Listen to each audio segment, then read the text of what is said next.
So what drew me to anthropology were a lot of the questions that I encountered as I was working. I'm a non-traditional student and I spent a lot of time in the restaurant industry before I had the opportunity to come to UCLA. And there were a lot of structures and policies and kind of just the way that we did things that was very indicative of that industry. And, you know, through my family and friends, I saw the way other working populations acted and reacted to their workplaces. And so this kind of really just created an ultimate question for me, you know, in the society that we live in that is so money driven, is how do we create this well-being and how do we create this balance in these work systems that are so fundamental and so total in the way that we see ourselves and the way that we raise our children in this particular society. My name is Jamie Thomas, and the title of my project is Cutting the Safety Net, Precarity and Austerity within the United Kingdom's National Health Service. I primarily worked with members of the National Health Service in the United Kingdom in the summer of 2018.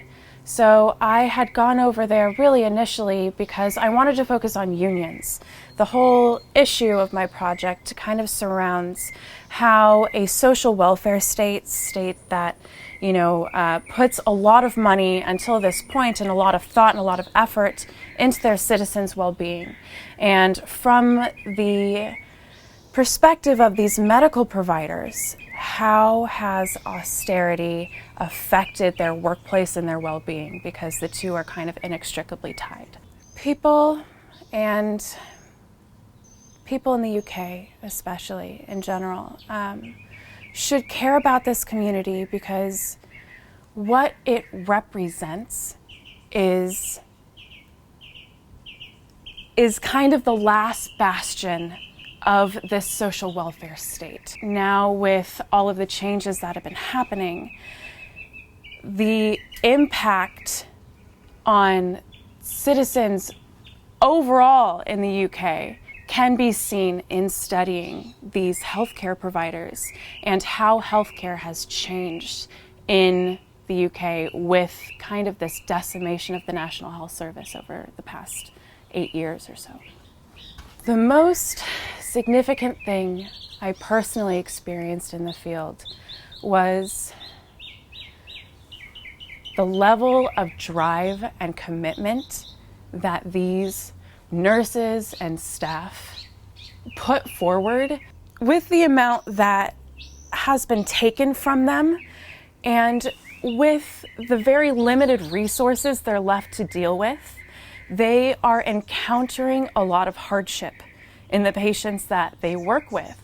So instead of kind of taking a more negative turn and saying, you know, this is a terrible thing, it's instead, what more can we do?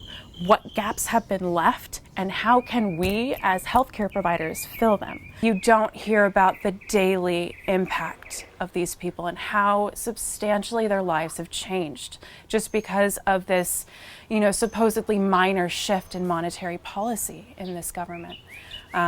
So really what I hope to do is to get their stories heard and to get their narrative heard. The greatest advice that I could give future students is to be adaptable and to not have one thing so set in your mind when you set out doing field work that you ignore everything else.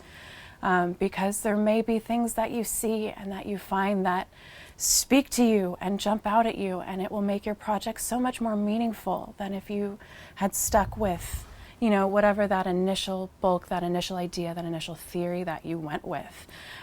Listen to your participants and listen to what they're saying about your subject and about your field, and things may change, and be open to that change and be adaptable in what you do.